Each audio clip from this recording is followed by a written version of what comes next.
ความเป็นอยู่ต่างๆของภิกษุ30 รูปที่ไปกับท่านพระอานนท์กลับมาก็เหลือน้อยอย่างว่าสิกขาลาเพศนั้นออกไปเพราะการไม่สำรวมอินทรีย์นี่ท่านพระอานนท์ชี้ให้พร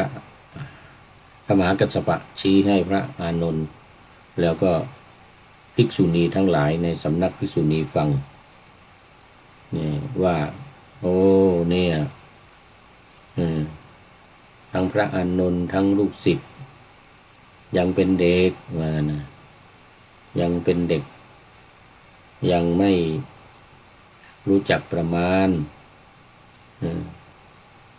ในการฉันการขบฉันการอยู่การกินอะไรต่างๆการปฏิบัติธรรมไม่ได้ปฏิบัติธรรมความเพียรอะไรมากมายนักพอสมควรจึงไม่สามารถที่จะคงดำรงพระภิกษุหนุ่มๆเห็นว่าเป็นวัยรุ่นกันทั้งนั้นเลย1 พรรษา 2 พรรษาถึงแม้ว่าจะอายุมากบางรูปก็อายุมากแต่ว่าบวชใหม่แล้วท่านพระอานนท์ก็ถึงแม้ว่าจะบวชนานหัวงอกแล้วว่างั้นนะก็ทำเหมือนกันอันนี้ท่านพระอานนท์กล่าวเองนะกับผมเนี่ยพร้อมกับผมเนี่ยแม้ว่าจะหัวงอกจะผมงอกในความเป็นเพียงโสดาบันนะเป็นโสดาบันกิเลส100,500ตัณหา108ยังอยู่เต็มว่างั้นนะทำตนยังอยู่เต็มแต่ความจริงเป็นผู้ที่มีศีลสมบูรณ์บริสุทธิ์ก็ว่าโอ้ก็ยังถูกเรียกว่าเป็นเด็กยังเป็นเด็กอยู่เดียเป็นเด็กแงโดยท่านพระมหากัสสปะจนภิกษุณีรูปหนึ่งไม่พอใจคือทุนละนันทาภิกษุณีนะทุนละนันทาภิกษุณีไม่พอใจก็ลุกขึ้นมากล่าวว่าโอ้ท่านพระมหากัสสปะเนี่ยคงเป็นอะไรเดียรถีมาบวชเป็นเดียรถีมาบวชคงจะไม่เท่าไรในศาสนาอะไรตรงนั้นเนี่ยนะเพราะตอนนั้นท่านพระมหากัสสปะก็ยังไม่เป็นพระอรหันต์ยังไม่บรรลุเหมือนกันจะมาบรรลุวันเนี้ยที่จะเล่าวันเนี้ยที่จะเล่าวันเนี้ยยังไม่บรรลุเหมือนกันแต่ก็มีศีลาจารวัตรมีสมบูรณ์เป็นพระป่าด้วยแต่ตอนนี้ก็อายุมากอายุมากเล่าโอ้เป็นเป็นพระอรหันต์แล้วเล่าย้อนหลังให้ภิกษุณีฟังกับพระอานนท์กับภิกษุณีฟังเป็นพระอรหันต์แล้วเลยเล่าย้อนหลังให้ฟังไม่ใช่เป็นวันนี้นะที่เป็นวันนี้ก็ถูกหมายถึงเล่าย้อนหลังมาถึงตอนเนี้ยตอนที่ว่าจะเป็นตอนที่จะได้เป็นพระอรหันต์เนี่ยได้ผ่านอุปสรรคร้อนหนาวมาเท่าไหร่เนี่ยนะเล่าให้พระอานนท์ฟังที่ว่าพระอานนท์เป็นเด็กเนี่ยนะก็เหมือนกับตัวเองเนี่ยคือเป็นเด็กมาแล้วเคยเป็นเด็กมาก่อนเคยปฏิบัติเคยฝึกหัดปฏิบัติขาดความเพียรอะไรต่างๆเนี่ยนะผ่านมาแล้วก็ได้รับการแนะนำและการพร่ำสอนและการโอวาทจากพระผู้มีพระภาคคือองค์สมเด็จพระสัมมาสัมพุทธเจ้ามาอย่างไรเล่าให้พระอานนท์ฟังเล่าให้ภิกษุณีทุลนันทาฟัง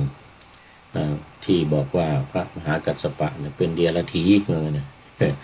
มาบวชแล้วก็มาว่าพระผู้เป็นเจ้าของเราคือพระอานนท์เนี่ยเป็นเด็กไม่รู้จักประมาณนะซึ่งมันเป็นความจริงนะท่านพระมหากัสสปะก็เป็นผู้ที่เลยตรงไปตรงมาเนี่ยพูดตรงนะพูดตรงไปตรงมาแต่ว่ามีความจริงใจมีความจริงใจในการที่ได้เสนอได้พูดนะด้วยความอนุเคราะห์เกื้อกูลแก่ท่านพระอานนท์และภิกษุณีเพราะวันนั้นท่านพระอานนท์ชวนพระมหากัสสปะไปเทศให้ภิกษุณีฟังในสำนักภิกษุณีแห่งหนึ่ง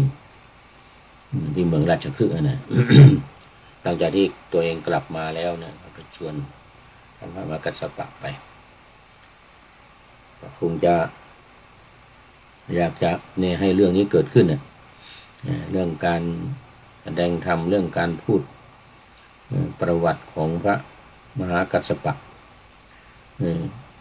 ว่าโอ้เนี่ยมันลำบากอย่างเงี้ยตัวเองก็เคยผ่านมาแล้วความร้อนความหนาว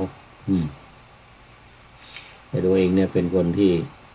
เคร่งครัดแล้วก็ตรงไปตรงมาเห็นอย่างใดรู้อย่างใดก็พูดอย่างนั้นเห็นอย่างใดก็รู้อย่างใดก็พูดอย่างนั้นแล้วก็สอนไปด้วยถึงแม้ว่าภิกษุณีทุลนันทาเป็นต้นภิกษุณีหลายๆรูปก็ไม่ค่อยพอใจโอ้ขออภัยไม่ได้เปิดไฟเมื่อกี้นี้เลยแสงไม่สว่างนะตอนนี้สว่างดีแล้วนะ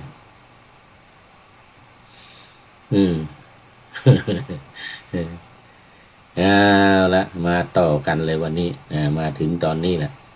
ท่านพระ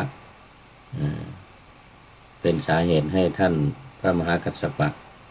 เล่าชีวประวัติของตัวเองให้กับพระอานนท์ฟังภิกษุณีทั้งหลายฟังว่าโอ้อย่าน้อยอกน้อยใจเราเนี่ยอย่าคิดว่าเราเนี่ยเป็นเดียรถีมีความปรารถนาลามกในการที่จะด่าว่าคนอื่นโดยไม่มีเหตุไม่มีผลไม่ใช่อย่างนั้นนะเราเนี่ยนะเป็นผู้ที่มีความเอื้ออารีมีความเมตตาเกื้อกูลจะชี้แจงให้เธอทั้งหลายทั้งพระอานนท์ทั้งภิกษุณีทั้งหลายเนี่ยได้รู้ได้เข้าใจอย่างจริงจังถึงแม้ว่าจะไม่ค่อยถูกใจพูดไม่ค่อยถูกใจก็ตามนะพูดไม่ค่อยถูกใจมันเป็นธรรมดานะคนพูดความจริงพูดตรงไปตรงมาเนี่ยไม่ค่อยจะมีใครชอบเท่าไหร่ไม่ค่อยฟังเท่าไหร่ไม่มีใครชอบไม่มีใครฟังเท่าไหร่แต่ก็ในอุปนิสัยใจคอเราก็เรียกว่ามันเป็นความอย่างนั้นนิสัยอย่างนั้นนะก็เลยยอมจะเสียพรรคเสียพวกไปบ้างคนไม่ค่อยชอบแต่เป็นในกรณีที่ว่าเป็นคนตรงมาต่อวันนี้ว่าเพราะเหตุนั้นกัสสปะเธอพึงศึกษาว่าเราจะไม่ละกายคตาสติอันกอบด้วยความยินดีพระผู้มีพระภาคนั้นโอวาทผมด้วยการตรัสอย่างนี้ แล้วหลีกไปนะคือให้มั่นคงในกายคตาสติ คือมีสติเป็นไปในกายเนี่ยมีสติเป็นไปในกายก็อย่างที่เล่าเมื่อวานเป็นโอวาทของพระพุทธเจ้าที่ว่าเนี่ยให้ดูภายในเกสาโลมานะคะทันตาเป็นต้นไปเนี่ยอาการ